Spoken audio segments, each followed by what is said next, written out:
حفاظت میں رہیں اور قرآن مجید کو سمجھ کر اس کے مفاہیم و مطالب کے ساتھ ایک رکوع کم از کم پوری زندگی اپنی زندگی کے نصاب میں آپ کتنا وقت مختلف امور کے لیے سر انجام دیتے ہیں. یہ کتاب انسانی ہدایت کے لیے، انسانی تربیت کے لیے اس سے کوئی اور بہتر اور مؤثر جو ہے وہ نصاب نہیں ہو سکتا ہے. انسان سازی کا بہترین ذریعہ ہے یہ کتاب، اور اس کتاب کے ذریعے سے جو ہے وہ انسان پستیوں سے اٹھ کے بلندیوں تک جا پہنچتا ہے.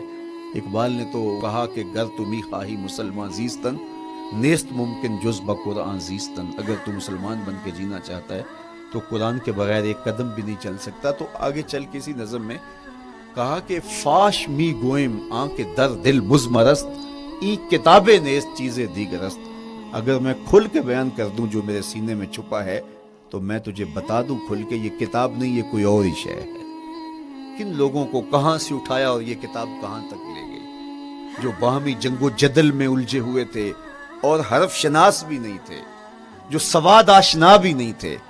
پھر انہوں نے جو ہے وہ روما کی سلطنت بھی الٹ کے رکھ دی. یہ کرشمہ تھا اس کتاب کا جس نے زندگی کا جمال ان کی روحوں کے اندر پیدا کر دیا. تو میں اور آپ اپنی زندگی میں قرآن مجید سے کبھی بھی دور نہ ہوں. روزانہ کی بنیاد پہ آپ تلاوت کلام مجید اپنی زندگی میں شامل رکھیں. انشاءاللہ اس کے اجالے دنیا میں اور آخرت میں آپ اپنی آنکھوں سے مشاہدہ کریں گے.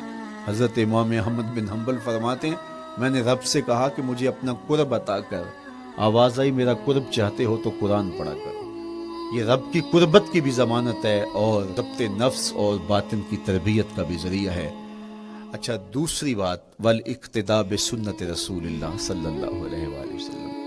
ہمارے لیے بہترین نمونہ ہمارے حضور علیہ السلام کی زندگی ہے. حضور کے دیا ہوا نظام حیات ہے جس پر حضور نے خود عمل کر کے دیکھا ہے. میرا عشق رسول، میری محبت رسول اس بات کا تقاضا کرتی ہے کہ میں ان کے طریقہ حیات کے مطابق اپنی زندگی گزاروں. اسلام دعوے کی بات نہیں کرتا، دلیل ہم سے مانگتا ہے. آج میں کہتا ہوں میں عاشق رسول ہوں اور اتنا بڑا عاشق رسول ہوں کہ میرے جیسا زمانے میں دوسرا کوئی نہیں. میرے جذبات ایسے دکھائی دیتے ہیں آسمان کو چیر دوں گا اور زمین کو پھاڑ دوں گا، لیکن ہمسایوں کے ساتھ میرا سلوک بتاتا ہے کہ میں عاشق رسول نہیں ہوں. دوستوں کے ساتھ میرا رویہ بتاتا ہے کہ میں عاشق رسول نہیں ہوں. میں کسی سے وعدہ کرتا ہوں اور پھر اس پہ پورا نہیں اتر پاتا. تو صاحب پھر آپ عاشق رسول نہیں ہیں، آپ کچھ اور ہیں.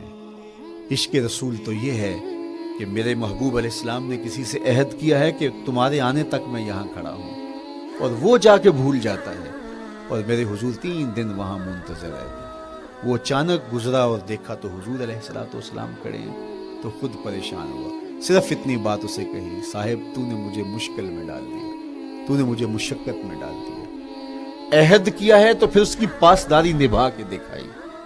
اللہ اکبر. میں اگر حضور سے محبت کرنے والا ہوں تو میرا رویہ بتائے کہ میں عاشق رسول ہوں. میری زبان پر جھوٹ نہیں بول سکتی. آپ سے پوچھا گیا کہ مومن بزدلی کر سکتا ہے؟ کہا نہیں، بہادر ہوتا ہے. لیکن ہو سکتا ہے کبھی اس سے بزدلی سرزد بھی ہو جائے. پھر پوچھا گیا کہ مومن بخیل ہو سکتا ہے؟ کہا نہیں، سخی ہوتا ہے. لیکن ہو سکتا ہے کبھی اس سے بخل بھی سرزد ہو جائے. پھر تیسرا سوال حضور سے کیا گیا، مومن جھوٹا ہو سکتا ہے؟ فرمایا جھوٹا نہیں ہو سکتا. یہ پکی بات ہے کہ مومن جھوٹ نہیں بول سکتا. میں اور آپ اپنے رویوں میں دیکھیں کہ ہم کھڑے کہاں ہیں. آج ہم ان جگہوں پہ بھی جھوٹ بولتے ہیں جہاں جھوٹ بولنا ہماری مجبوری بھی نہیں ہوتی، چونکہ یہ ہماری فطرت ثانیہ اور عادت بن چکا ہے اور ہم اس کو برا ہی نہیں سمجھتے. جبکہ جھوٹ جب کوئی شخص بولتا ہے، حدیث پاک میں آتا ہے اس کے منہ سے بدبو نکلتی ہے، رحمت کے فرشتے 1 میل دور ہٹ جاتے ہیں. اور سویر سے شام تک جب ہمارے معمولات یہ ہوں تو پھر ہم کہاں کھڑے ہیں اور رحمت کے فرشتے کہاں کھڑے ہیں؟ تو حضور علیہ السلام کی سنت کا اتباع حضور کی محبت کی دلیل ہوگی. امام قرطبی نے لکھا ہے اللہ کی محبت کا کوئی دعویٰ کرے تو کیا دلیل ہوگی کہ یہ واقعی محب الہی ہے؟ تو کہا اللہ سے محبت کا دعویٰ کرنے والے کے لیے دلیل یہ ہے کہ وہ قرآن سے پیار کرے. قرآن سے پیار اور قرآن سے محبت کی دلیل یہ ہے کہ حضور کا پیار سینے میں رکھے. حضور سے محبت کی دلیل یہ ہے کہ سنت رسول سے پیار کرنے والا ہو. اور سنت رسول سے پیار کرنے کی دلیل یہ ہے کہ بدعات سے اجتناب کرنے والا ہر وہ طریقہ جو میرے حضور نے نہیں دیا اس کو اختیار نہ کرے، اس طریقے کو اختیار کرے جو حضور علیہ الصلوۃ والسلام کا عطا کرتا ہے۔ تیسری بات، عقل الحلال، یہ وہ بنیادی اصول ہیں جو ہماری زندگیوں میں اتر جانے چاہیے اور ہم ایک صالح اور خوبصورت انسان بن کے اس معاشرے کا حصہ بن سکتے ہیں۔ عقل حلال زندگی میں شامل ہو تو زندگی کو جمال نصیب ہوتا ہے اور باطن اور ظاہر کو طمانینت نصیب ہوتی ہے۔ اگر رزق پاک نہیں ہے تو آپ کعبے بھی جائیں تو وہاں بھی آپ محروم پلٹیں گے۔ میرے حضور علیہ الصلوۃ والسلام نے فرمایا ایک بندہ لمبا سفر کر کے گیا، اشعث اغبر کے لفظ ہیں کہ اس کے بال بکھرے ہوئے ہیں، سفر کی گرد پڑی ہوئی ہے اور لباس بھی پھٹا ہوا ہے، شکستہ حالت، پراگندہ صورت، اور کھڑا ہے کعبۃ اللہ کے سامنے، یمد یدیہ، دونوں ہاتھ لمبے کر کر کے دعا مانگ رہا ہے اور کیا کہتا ہے؟ اے اللہ ومطعمہ حرام ومشربہ حرام وملبسہ حرام وغذی بالحرام۔ فرمایا اس کا کھانا حرام کا ہے، اس کا پینا حرام کا ہے، اس نے جو لباس پہنا وہ حرام کا ہے۔ میرے حضور فرماتے ہیں بتاؤ اس کی دعا کیسے قبول ہو؟ اب لمبا سفر کاٹ کے حرم کعبہ میں پہنچے، غلاف کو پکڑ پکڑ کے دعائیں کر رہا ہے، لمبے لمبے ہاتھ کر کے دعائیں مانگ رہا ہے، ملتزم سے لپٹا ہوا ہے، حتیم میں سجدہ ریز ہو کے رو کے دعائیں مانگ رہا ہے، لیکن دعا قبول نہیں ہوتی۔ کیوں؟ اس لیے کہ اس کے پیٹ میں لقمہ حرام کا ہے، اس کے بدن پہ لباس حرام کا ہے۔ تو اسلام نے جتنا زور حلال کمانے، حلال کھانے اور حلال اختیار کرنے پر دیا ہے، تو ایک مومن اگر اسلام کے مبادیات سے بھی آگاہ ہو تو اس کی تو زندگی کے اندر جو ہے وہ حرام گھس ہی نہیں سکتا ہے، بلکہ وہ مشکوک سے بھی اجتناب کرے۔ چوتھی چیز، کف الاذی، اپنے آپ کو ایسا بناؤ کہ تمہارے وجود سے کسی کو ضرر اور تکلیف نہ پہنچے۔ ہمارا اسلام تو ہمیں یہ بتاتا ہے کہ تم پیاز یا لہسن کھا کے مسجد میں نہ جاؤ کہ تمہارے منہ سے جو سمیل آتی ہے اس سے کسی کو تکلیف نہ پہنچے۔ تو یہ اسلام کی دی ہوئی تعلیمات ہیں کہ مسجد میں بھی جانا ہے تو اپنے آپ کو دیکھو کہ تمہاری حالت کیا ہے، تمہاری وجہ سے کسی کو تکلیف نہ پہنچے، تمہارے رویے اتنے خوبصورت ہوں، تمہارے ہمسائے بتائیں کہ یہ واقعی مسلمان ہے۔ مسلمان کی تعریف کی گئی، المسلم من سلم المسلمون من لسانہ و یدہ۔ مسلمان کون ہے؟ جس کے ہاتھ سے، جس کی زبان سے دوسرا مسلمان بھائی محفوظ ہے، تو وہ مسلمان ہے۔ اللہ اکبر۔ ہم یہ جو کہتے ہیں السلام علیکم، اس کو کہتے ہیں تحیت المسلم، مسلمان کا تحیت۔ تو اس میں اس کے معنی پہ غور کریں تو ہم اس کو ضمانت دے رہے ہوتے ہیں، السلام علیکم، تیرے اوپر سلامتی ہو۔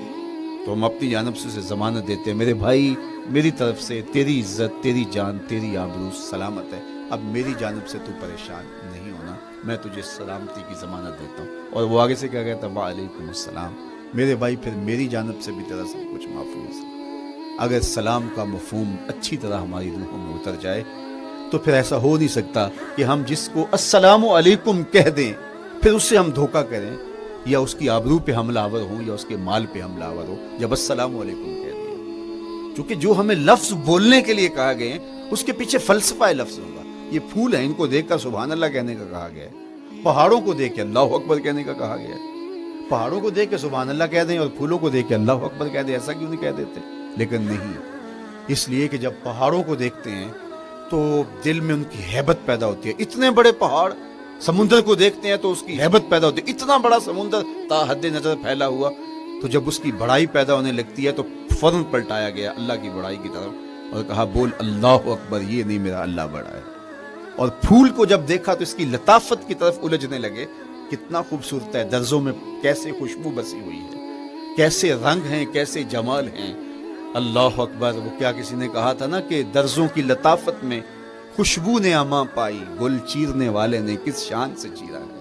تو کیا کمال ہے یار، کیا پتیاں ہیں، کیا رنگ ہے، کیا خوبصورتی ہے، کیا لطافت ہے۔ الجھنے لگے، کہا بول سبحان اللہ، یہ کیا ہے جس نے رنگ بھرے ہیں وہ پاک ہے۔ تو تیرا دل الجھ نہ جائے تو جو ہم بولتے ہیں لفظ جہاں بھی بولتے ہیں اس کے پیچھے ایک فلسفہ ہوتا ہے۔ السلام علیکم یہ تحیت المسلم ہے۔ جب ہم کسی کو کہتے ہیں السلام علیکم تو اس کو ہم نے ضمانت دے دی، بس بات ختم، اب جو ہے وہ میری جانب سے تو محفوظ ہے۔ لیکن ہم سلام بھی لے رہے ہوں گے اور ہاتھ بھی کاٹ رہے ہوں گے اور اس کی جیب بھی کاٹ رہے ہوں گے، پھر سلام نہیں لیا ہم نے